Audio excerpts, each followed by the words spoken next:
Why parties? I'm going to start off with a fundamental fact about American politics in the current era. In the words of political scientist Julia Azari, parties are weak while partisanship is strong. Now, if you say this to an ordinary person in the street, they're going to become confused by the statement. They might respond, how can you say parties are weak when everything today is about Democrats and Republicans? Here's precisely what I mean. Parties, as organized institutions, have little capacity and power. They have minimal ability to select candidates, control the flow of campaign money, engage in deliberate strategy to influence the party's brand or image, or discipline members who act in ways that hurt the party. At the heart of all of this, parties have an image problem. There's a sense that parties are illegitimate or corrupt by nature. And if you can't build trust, you won't be able to address any of the other weaknesses just mentioned. For many Americans, it never even occurs to them that parties could do any of the things on this list, that they could have high trust or pick candidates or any of the rest. Most Americans have no experience with foreign democracies that do have strong parties and can't even picture what a strong party system would look like. Now let's talk about the other half of Azari's quote. Partisanship is indeed strong today. We have high polarization, meaning there are large differences between Republicans and Democrats, and at the same time, relatively high consistency within each party. Party line votes are now common in legislatures. Bipartisanship is rare on salient issues. Affective polarization, a specific kind of polarization where members of one side have harsh negative feelings and fear towards the other side, is also high. Weak parties and high polarization. These two things are actually related, and in the coming lectures we'll try to explain why. My goal in this lecture is to describe what purposes parties serve, so that we can see what some consequences of weak parties might be. I need to say outright that the topic of political parties is one of the issues where there is the greatest gap between ordinary people and political scientists. Most ordinary Americans express a dislike of political parties.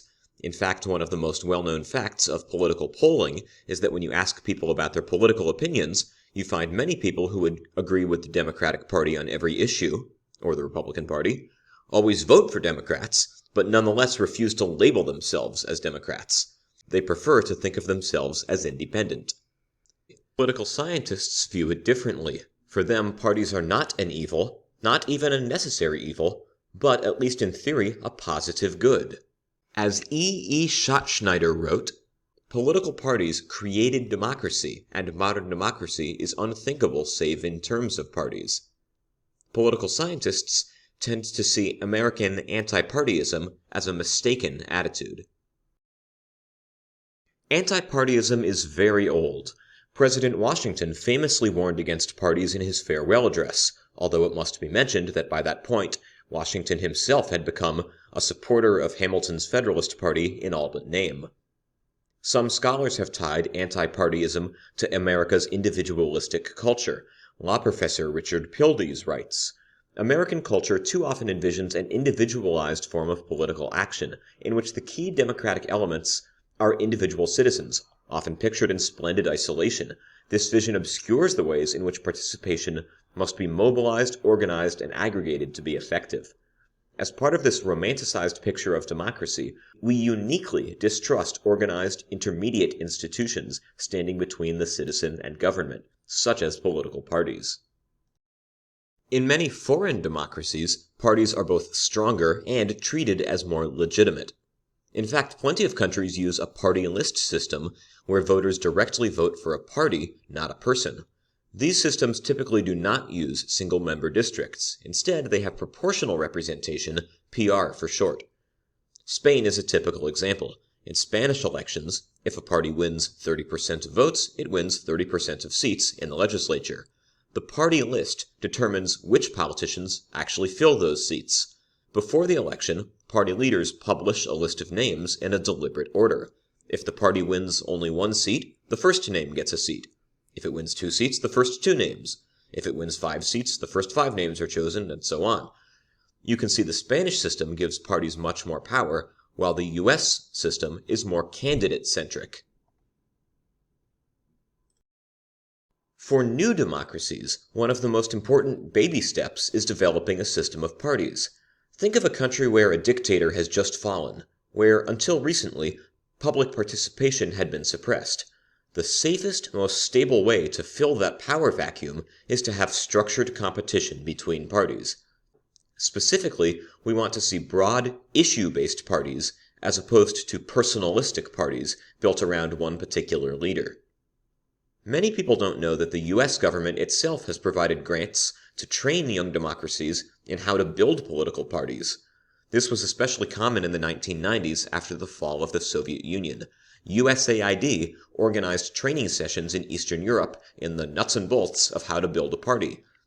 Potential politicians on any side in those countries could get US-provided trainings on topics including campaign strategies, public opinion polling, message development, communications and media relations, recruitment of party members and volunteers, fundraising, and get-out-the-vote campaigns. So, why are parties so important to democracy?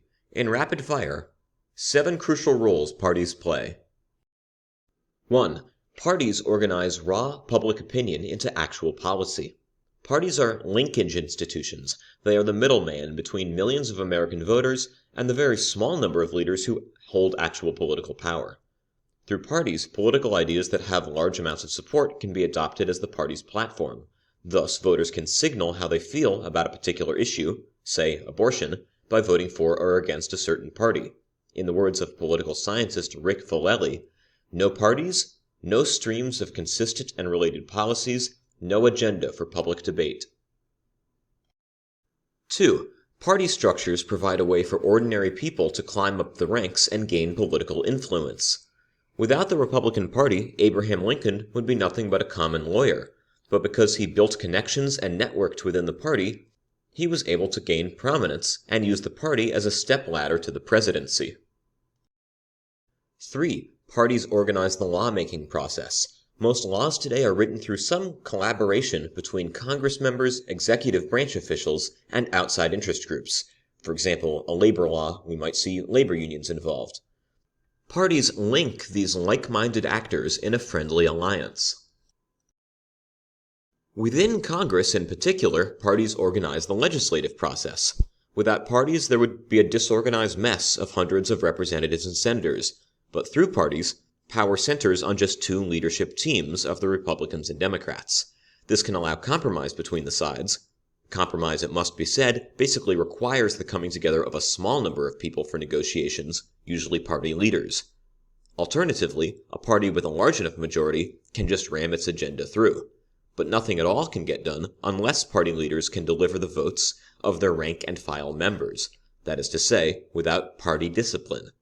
As former Speaker of the House John Boehner put it, a leader without followers is just a man taking a walk. 4. Parties mobilize citizens to vote and be involved in politics. Democracy has a fundamental problem that there is no natural incentive for people to vote, since a single vote almost never makes a difference. Parties are one of the best solutions. If they can stimulate and motivate people to vote by hyping up elections, they themselves stand to benefit. In the best-case scenario, parties have an incentive to reach out to disaffected groups, because if they can satisfy these people's concerns, that's more votes for their party, a win-win exchange. This is what happened during the Jacksonian era, when, in a gradual race to expand their support, both the Democratic and Whig parties began changing voting laws to extend the franchise to poor white men who previously couldn't satisfy property requirements to vote, each party hoping to take the credit and win favor with this new block of voters. Now, in fairness, we should talk about the worst-case scenario. Sometimes a party may decide that, rather than grow its own base of support, it's more strategic to make it harder for the other side's supporters to vote. We'll talk about this problem more when we get to voting rights. 5. Party labels provide information to voters.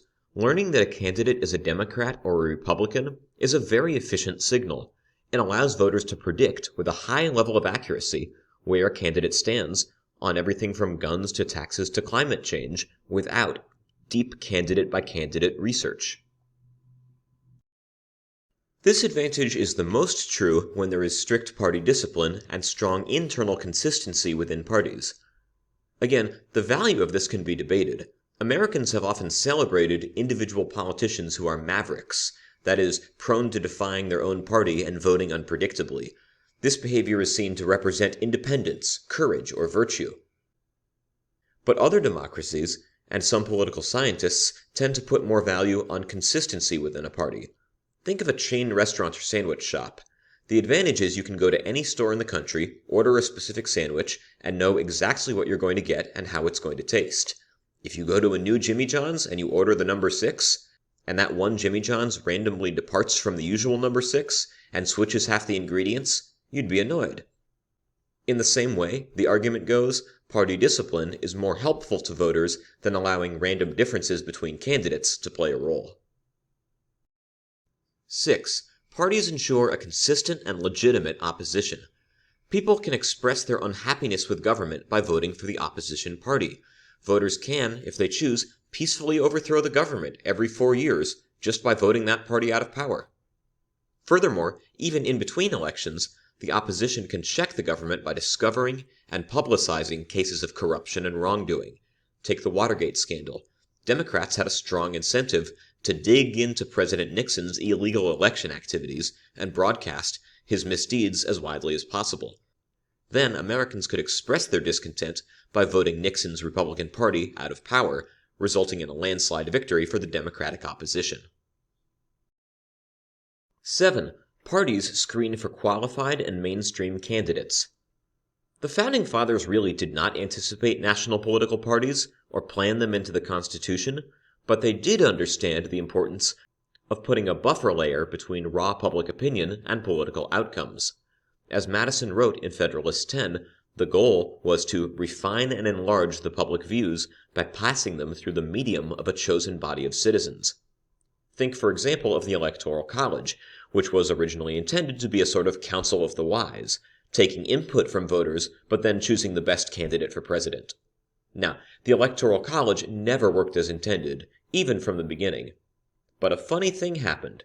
That filtration of ideas and filtration of talent did occur, as Madison wanted, but it happened outside the government, through political party structures. Parties provided an accidental republicanism that the framers didn't count on. For most of our history, before primary elections, party leaders would simply get together and decide who the Democratic candidate for a given office was going to be. This would stereotypically happen in a closed-door meeting with everyone smoking cigars, hence the political saying that some decision was made in a smoke-filled room.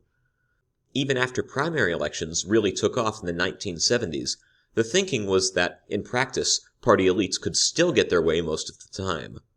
A famous book called The Party Decides made the argument that, even before the official campaign season, there was a sort of unofficial campaign when party bosses could effectively pull the strings and connect their favored candidates with resources like endorsements, money, and volunteer networks that would let them win the primary.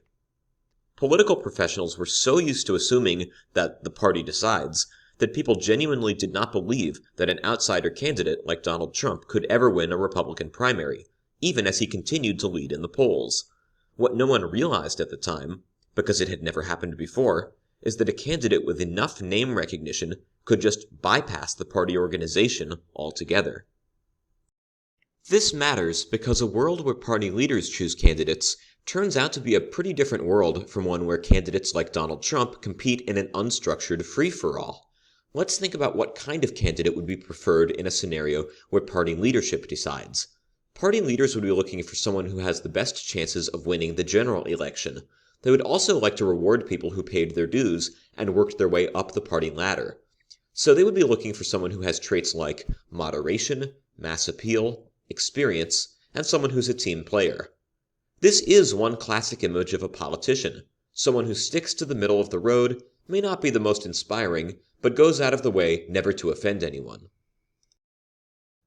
Now imagine the opposite world. Instead of having party leaders decide, let's have an open competition and see who can climb out of the fray and rise to the top. I call this the disorganized world. The disorganized world is really bad for the Abraham Lincolns, who need the platform given to them by the Republican Party.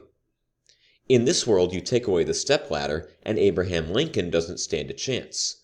What's needed in the disorganized world is someone who cuts through all the noise and grabs people's attention.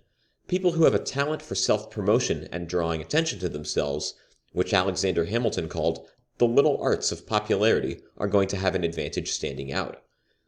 The disorganized world seems to favor people who are already in the public eye. The rich, the war heroes, the members of famous families, political dynasties like the Bushes or the Kennedys, the celebrities. Having described all that, it seems to me we're living in something closer to the disorganized world than the party decides world.